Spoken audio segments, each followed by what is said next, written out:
शरद पवार पक्षाचे प्रदेशाध्यक्ष शशिकांत शिंदे यांनी कोरेगाव तालुक्यातील लासुर्णे इथं सहकुटुंब मतदान केलेलं आहे। जिल्हा परिषद आणि पंचायत समितीच्या या निवडणुकीत दोन्ही राष्ट्रवादींना चांगलं यश मिळेल असा विश्वास त्यांनी व्यक्त केला आहे। आमदार रोहित पाटलांनी तासगावमधल्या अंजनी गावात मतदान केलेलं आहे।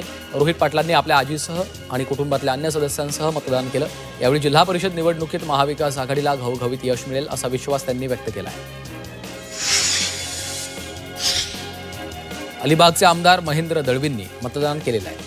थळ इथल्या मतदान केंद्रावर जाऊन त्यांनी मतदान केलेलं आहे। यावेळी त्यांचे सहकारी देखील उपस्थित होते। दळवी यांनी यावेळी विजयाचा विश्वास व्यक्त केला आहे। ओबीसी आंदोलक लक्ष्मण हाके यांनी सांगोला तालुक्यातल्या जुजारपूर इथं मतदानाचा हक्क बजावलेला आहे। लातूरच्या अहमदपूर तालुक्यातील शिरूर ताजबंदच्या जिल्हा परिषद शाळेवरील मतदान केंद्रावर सहकार मंत्री बाबासाहेब पाटील यांनी मतदानाचा हक्क बजावलाय। पंचायत समितीच्या शिरूर गणातून सहकार मंत्र्यांचे सुपुत्र सूरज पाटील हे रिंगणात आहेत। संजय बनसोडे यांनी मलकापूर इथं मतदानाचा हक्क बजावलेला आहे। त्यांनी सपत्नीक मतदान करत नागरिकांना देखील मतदानासाठी बाहेर पडण्याचं आवाहन केलं आहे। सांगली जिल्हा परिषद आणि पंचायत समिती निवडणुकीसाठी खासदार विशाल पाटलांनी आपला मतदानाचा हक्क बजावला। मिरज तालुक्यातल्या पद्माळे या ठिकाणी त्यांनी आई आणि पत्नीसह मतदान केलेलं आहे। रायगडच्या रोह्यात नवरदेवानं बोहल्यावर चढण्यापूर्वी मतदानाचा हक्क बजावला।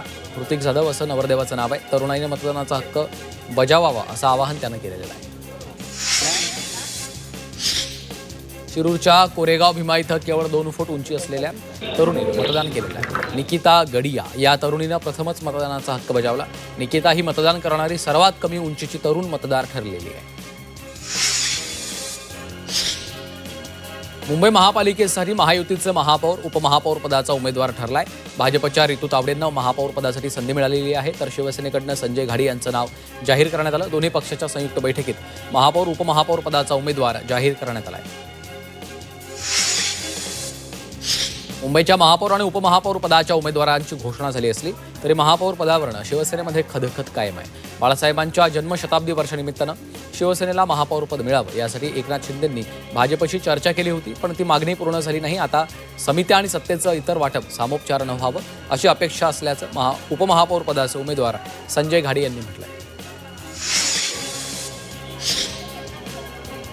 मुंबई महापौर पदाची निवडणूक बिनविरोध होणार असल्याचं स्पष्ट झालंय, कारण शिवसेना युबीटी महापौर पदासाठी उमेदवार देणार नाही। मातोश्रीवरच्या बैठकीनंतर बोलताना किशोरी पेडणेकरांनी आम्हाला आकड्यांचं गणित मान्य आहे असं सांगितलेलं आहे। मंत्री नितेश राणे यांनी उद्धव ठाकरेंवर निशाणा साधला। मुंबई महापालिका निवडणुकीच्या निकालावरनं राणेंनी ठाकरेंवर हल्लाबोल केला। मुंबईकरांनी आपला महापौर निवडलेला आहे। उद्धव ठाकरेंना तोंडावर आपटण्याची सवय आहे, त्यामध्ये त्यांनी PhD केली आहे असं राणेंनी म्हटलंय। ईव्हीएम मशीनवर अविश्वास दाखवणं चुकीचं आहे। आपण अविश्वास दाखवला तर मतदारांचा देखील विश्वास उडेल असं विधान ठाकरेंचे खासदार ओमराजे निंबाळकरांनी केलं। उमेदवार कार्यकर्ते सजग राहिल्यास घोटाळा करणं शक्य नसल्याचं ओमराजे निंबाळकरांनी म्हटलंय। अजित पवारांकडील खात्यांवरून आता राजकारण रंगू लागले। अजित पवारांकडे असलेली सर्व खाती सुनेत्रा पवार यांच्याकडे द्यावीत अशी मागणी आमदार रोहित पवारांनी केली आहे। अर्थ खात्याबाबत मुख्यमंत्री देवेंद्र फडणवीस यांनी बोलावं असा टोला संजय राऊतांनी फडणवीसांना लगावला, तर राऊतांच्या प्रत्येक टीकेवर उत्तर देण्याची गरज नाही असं प्रवीण दरेकरांनी म्हटलंय। अजित पवारांच्या विमान अपघाताच्या तपासाबाबत महत्त्वाची माहिती समोर येते। लँडिंगसाठी केलेल्या दुसऱ्या प्रयत्नाबाबत तपासावर भर दिला जाणार आहे असं समोर येत आहे। विमान अपघाताच्या 3 ते 4 प्रमुख गोष्टींबाबत तपासाची चक्र फिरणार आहे।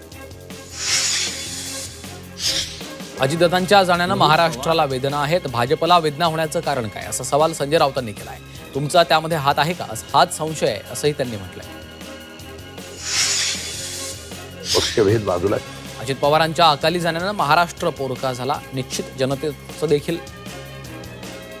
देखील दुःख आहे, पण त्यांच्या जाण्यानं लोकांमध्ये सहानुभूती आहे। या सहानुभूतीचा निवडणुकीत फायदा होईल असं शशिकांत शिंदेंनी म्हटलंय। नाशिक विमानतळाच्या नव्या टर्मिनलचं उद्या मुख्यमंत्र्यांच्या हस्ते भूमिपूजन होणार आहे। टर्मिनल मार्च एप्रिलपर्यंत पूर्ण करण्याचं उद्दिष्ट आहे. समांतर धावपट्टीच्या कामामुळे देशांतर्गत आणि आंतरराष्ट्रीय हवाई सेवांचा मार्ग मोकळा होणार आहे. चंद्रपूरचे पालकमंत्री अशोक उईके यांच्या उपस्थितीमध्ये जिल्हा नियोजन समितीची बैठक झाली आहे. या बैठकीमध्ये जिल्हा वार्षिक योजना, अनुसूचित जाती उपाययोजना, आदिवासी उपयोजना आणि इतर योजनांचा समावेश आहे. येवला तालुक्यातल्या पुरण गावात आत्मा मालिक गुरुकुलमध्ये आत्मविश्वास सोहळा मोठ्या उत्साहात साजरा झाला. कार्यक्रमाला छगन भुजबळ यांचे सहाय्यक बाळासाहेब लोखंडे, संस्थेचे सचिव हनुमंत भोंगळे, पोलीस निरीक्षक उपस्थित होते. भंडाऱ्याच्या मोहाडीमध्ये घनकचरा स्वच्छता मजुरांनी ताला ठोको आंदोलन सुरू केलं आहे. गेल्या काही महिन्यांपासून वेतन मिळत नाहीये, त्यामुळे मजुरांवर उपासमारीची वेळ आली आहे. त्यामुळे संतप्त मजुरांनी कार्यालयाच्या प्रवेशद्वाराला टाळं ठोकून निषेध केला आहे. येवला शहरातील भूमिगत गटार योजनेत मोठ्या प्रमाणात अनियमितता आणि कामाचा दर्जा निकृष्ट असल्याचा आरोप करण्यात आला. शिवसेना आणि राष्ट्रवादी शरद पवार पक्षाकडून मुख्याधिकाऱ्यांना निवेदन दिलं. संबंधित ठेकेदाराची तत्काळ चौकशी करून दोषींवर कारवाई करावी अशी मागणी केली आहे. भंडारा जिल्ह्यातील वाळूघाट 25 फेब्रुवारीपर्यंत बंद राहणार आहे. वाळूघाट लिलाव करताना पर्यावरणाचा समतोल राखण्यासाठी कुठलीही उपाययोजना करण्यात आली नाहीये, म्हणून त्याला स्थगिती देण्यात आली.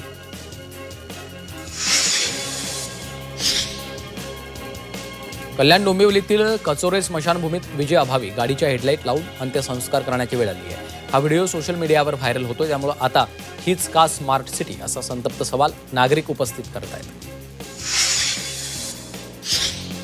भंडारा जिल्ह्यातील पवनी लाखांदूर राज्यमार्गावरील झाडांची अवैध कत्तल केली जाते आहे. सार्वजनिक बांधकाम विभागाचं मात्र याकडे दुर्लक्ष आहे. काही नागरिकांनी याची तक्रार सार्वजनिक बांधकाम विभागाला दिली असतानाही कारवाई झाली नाहीये.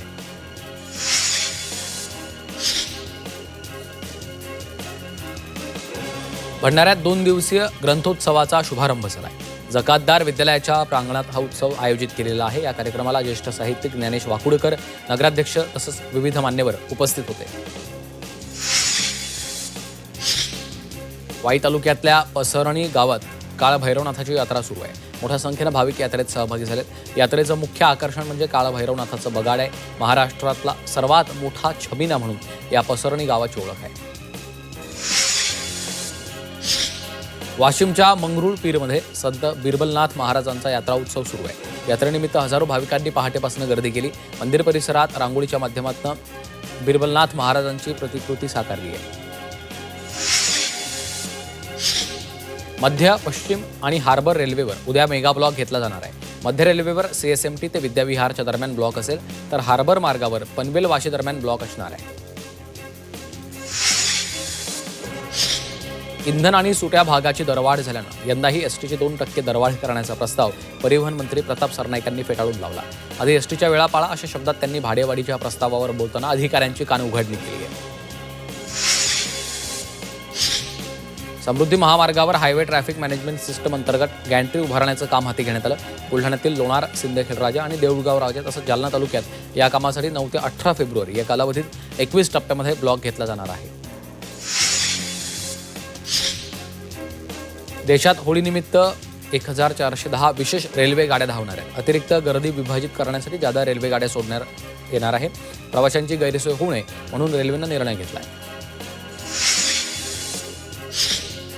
हिरे व्यापारी मेहुल चोक्सी यानं 55 कोटी रुपयांच्या कर्ज फसवणूक प्रकरणातील समन्स विरोधातली केलेली याचिका विशेष न्यायालयानं फेटाळली आहे. दंडाधिकारी न्यायालयाच्या आदेशात हस्तक्षेप करण्यास विशेष न्यायालयानं स्पष्ट नकार दिला आहे.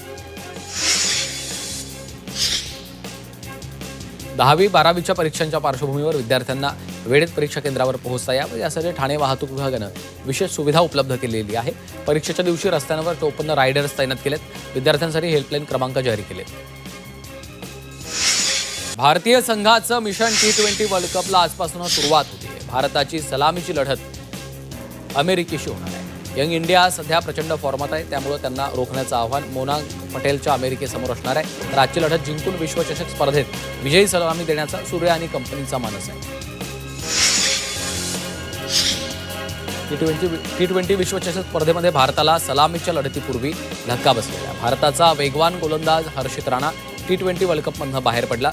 हर्षितच्या पायाला दुखापत झाल्यामुळे तो संपूर्ण स्पर्धेला मुकणार आहे. हर्षितच्या जागी वेगवान गोलंदाज मोहम्मद सिराजला T20 संघात स्थान देण्यात आलं आहे. विश्वचषक स्पर्धेत भारतानं नेदरलँडचा पराभव केला. नेदरलँडनं प्रथम फलंदाजी करताना पाकिस्तानच्या समोर विजयासाठी 148 धावांचं आव्हान ठेवलं होतं. पाकिस्ताननं 7 गड्यांच्या मोबदल्यात लक्ष्याचा पाठलाग केला. मात्र पाकिस्तानला जिंकण्यासाठी नेदरलँडच्या गोलंदाजांनी चांगली झुंज दिली. वाशिममधील शेकडो हेक्टरवरील रब्बी पिकं पाण्याअभावी संकटात आली होती. त्यानंतर पेन टाकळी प्रकल्पातनं पैनगंगा नदीमध्ये पाणी सोडण्यात आल्यामुळे रब्बी पिकांना आवश्यक पाणी मिळणार असल्यामुळे शेतकऱ्यांना दिलासा मिळाला आहे. याशिवाय नदीकाठच्या परिसरातील विहिरी आणि कूपनलिकांच्या पाणी पातळीमध्ये वाढ होणार असल्यानं पिण्याच्या पाण्याचा प्रश्न सुटणार आहे. भाजीपाल्याच्या दरात घसरण झाली आहे. बाजारामध्ये आवक वाढल्यामुळे मटार 40 रुपये किलो, तर टोमॅटो 30 ते 40 रुपये किलो दरानं उपलब्ध आहे.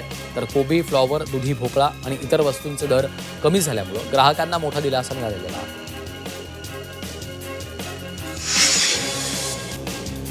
भारत अमेरिकेदरम्यान गेल्या काही दिवस चाललेल्या टॅरिफ वॉरची सांगता झाली आहे. व्हाईट हाऊसकडनं जारी केलेल्या माहितीनुसार दोन्ही देशांमधील अंतरिम व्यापार करारावर सहमती झाली आहे.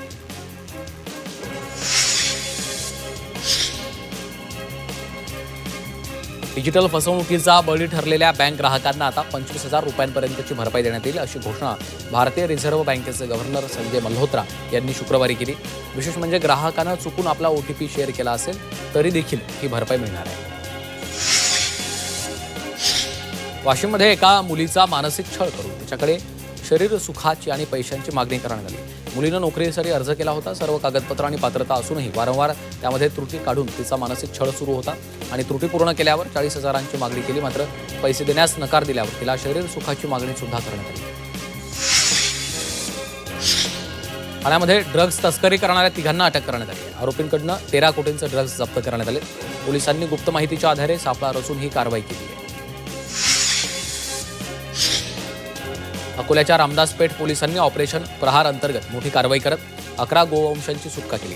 या कारवाईत सुमारे 3 लाख ते 20,000 रुपये किमतीचा मुद्देमाल जप्त केला.